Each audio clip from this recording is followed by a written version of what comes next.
You already know how to name ionic compounds. You know that when you're naming ionic compounds, you have binary solo, tertiary solo, and then you have to analyze it. You have representative transition metals in order to name them properly. Now, given the name, how are you going to write the formula? It's just the opposite process. And you need to take into consideration the same factors. Do I have a transition metal? That information is going to be given on the name. So this video was created with the purpose of showing you how to write chemical formula only for ionic compounds. When you're writing chemical formulas for ionic compound, you have to follow only 3 steps. They are very simple. Your first step is to write the chemical symbols or chemical. You know that always you're going to have, depending on the compound that you have, you're going to have from 2 to 3 elements involved, depending if you have a polyatomic ion in the compound. So your first step is just to write the chemical symbol of the elements that are involved, and in the case that you have polyatomic ions, you're going to write the chemical symbols for them too. Once that you have the chemical symbol for the elements and polyatomic ions, if they are involved, your second step will be to write the oxidation number of the elements, and you know that the periodic table is going to give you that information. Or if you have polyatomic ions involved, remember that I'm going to give you a list with common polyatomic ions, and the oxidation number of the polyatomic ions is going to be reflected there. So once that you have the symbols, on top of the symbols, you're going to write the oxidation number, and your last step is just to switch the oxidation numbers. You're going to write them as subscripts, and you know that the subscripts are the numbers that you write at the bottom of the element symbols, and you have to switch them. Okay, you're going to dance, baby, dance, and later I'm going to explain you what that means. When you're writing chemical formula for any compound, okay, you will need a periodic table, because remember that the oxidation number for any given element is going to be found there, and you will have also a list of common polyatomic ions. So those are the 2 things that you need: a periodic table and a table with the list of common polyatomic ions. Once that you have that, okay, you're going to read the name of the compound that you have. In this case, you have potassium chloride. Okay, so potassium. Remember, your first step is just to write the symbol. The symbol for potassium is K, and you don't have to memorize that because I'm going to give you a periodic table. Chloride. And this is when you have to apply your critical thinking skill. The ending is IDE. IDE. What does that mean? That is a monoatomic ion. In other words, that chloride comes from chlorine. That's your first step. Okay, so you have the symbols of the 2 elements that are involved in that compound. Your second step is just to write the oxidation number. Potassium is in group 1.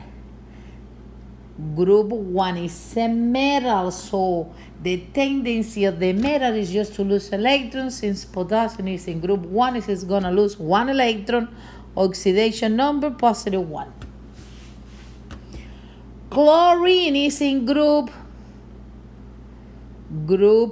7A or 17. So 7 electrons in the last level of energy is going to accept 1 extra electron to reach chemical stability. Consequently, the oxidation number is going to be -1. Negative because it's a 17 or because it's a non-metal. So either analysis that you make is right, because it's a non-metal, and the tendency of the non-metal is just to accept electrons. Once that you have the symbol of the elements and the oxidation number, you're gonna switch them without the sign.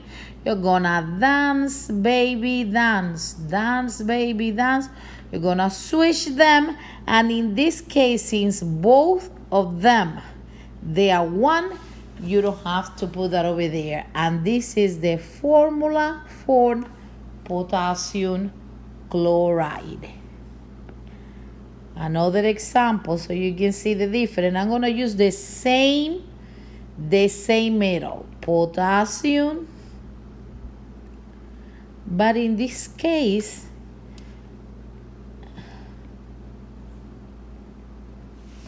okay, I'm going to use another ending so you can see the difference. Potassium chlorate. Ay, mi Ramos, that looks familiar. Chloride. Looks the same. Well, they're not the same. They're different compounds. So I'm going to start with my steps. First, you're going to write the symbols. Potassium, potassium is an alkali metal, group 1. Chlorate, what is the ending? The ending is 8. Okay, since the ending is no IDE, what do you have over here? A polyatomic ion. Oh, mi Ramos, I have a polyatomic ion and I don't know the name of all the polyatomic ion.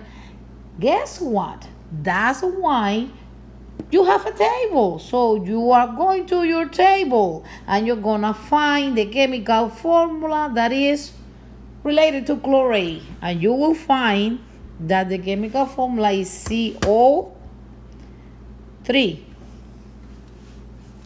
CO3, and on top you're gonna have like a negative sign, which means that the oxidation number of chlorate is -1. You already know that potassium is +1 because it's in group 1 and then it's a metal. And then your final step is just to switch the oxidation numbers. Oxidation numbers that you're going to write a subscript without the sign. Since both of them, they are 1, you don't need to worry about that. So the chemical formula for potassium chlorate, KClO3. And keep in mind that that O that you have over there is an uppercase O, because chlorate is an oxyanion.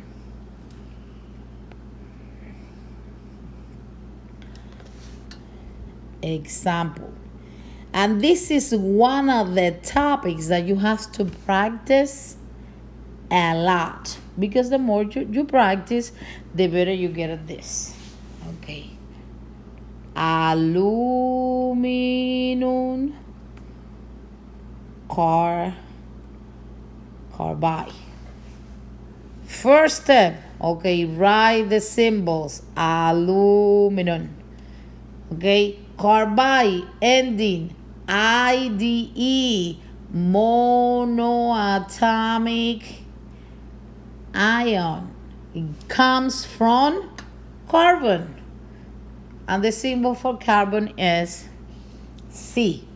Now, second step, oxidation number. Aluminum is in group 3A or 13.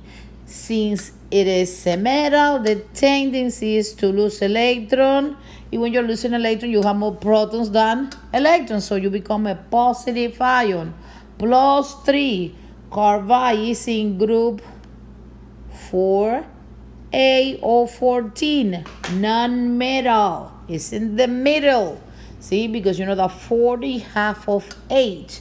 Since carbon is a non-metal, the tendency is just to accept the electrons. Since it's accepting 4, oxidation number is -4. And once that you have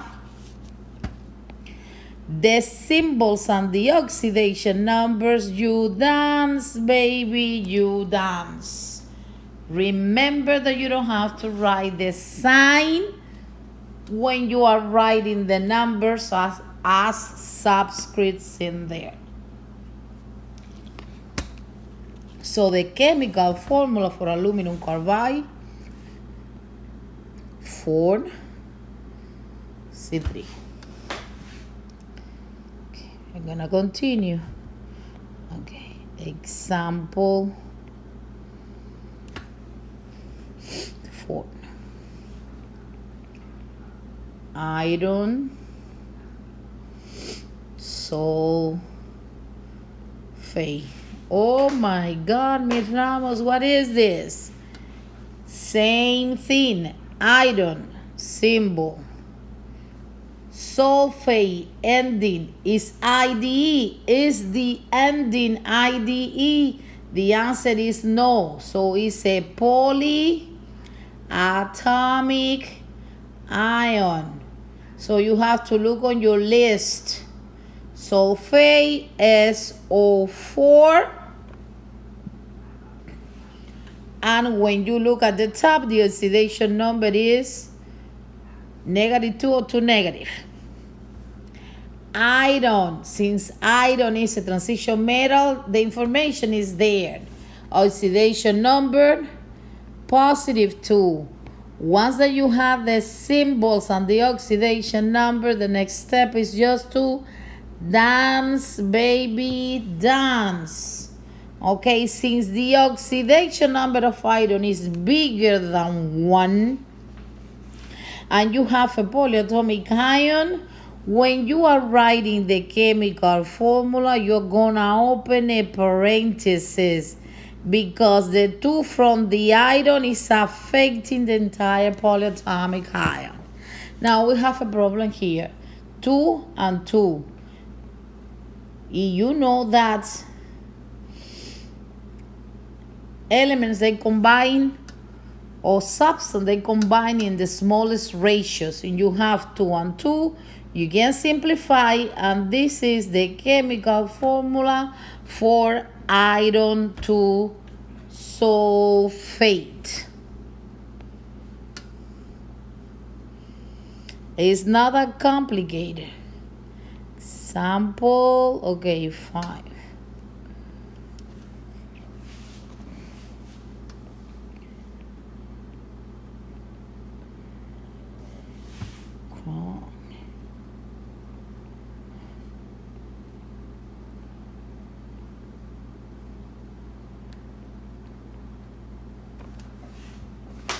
Same steps. I'm gonna start writing my symbol. Phosphite. See, it's not 8, it's 8. So not even IDE. It's not IDE. So polyatomic. So you're gonna look at your list. And when you look at your list, you're gonna find this chemical formula with a 3 negative or -3 on top, because that's the oxidation number. Now, chromium is a transition metal, and the oxidation number that chromium is using in this compound is stated here in the name. So, chromium +2, because remember, chromium is a metal, and the tendency of the metal is just to let go the electrons. Once that you have the symbols and the oxidation number, what is your last step? Okay, your last step is just to dance, baby, to dance. See, you're gonna switch. That 3 that I have on the chromium comes from the oxidation number from the phosphate, and then I'm gonna open parentheses. What are you gonna open parentheses, Ms. Ramos? Because the 2 from the chromium is affecting the entire polyatomic ion. And this is the formula. This is the formula for chromium 2 phosphite. Okay, by the way, I think that I make a mistake over here. This an H over there. Phosphite. Okay, this is the formula. What does that mean? The 3 and the 2. For 3 atoms chromium, you need 2 units of phosphite polyatomic ion just to create that compound. Like here, see, since you don't have anything, that means that you need 1 atom of iron to get combined with 1 unit, or like 1 polyatomic ion or sulfate just to make that compound.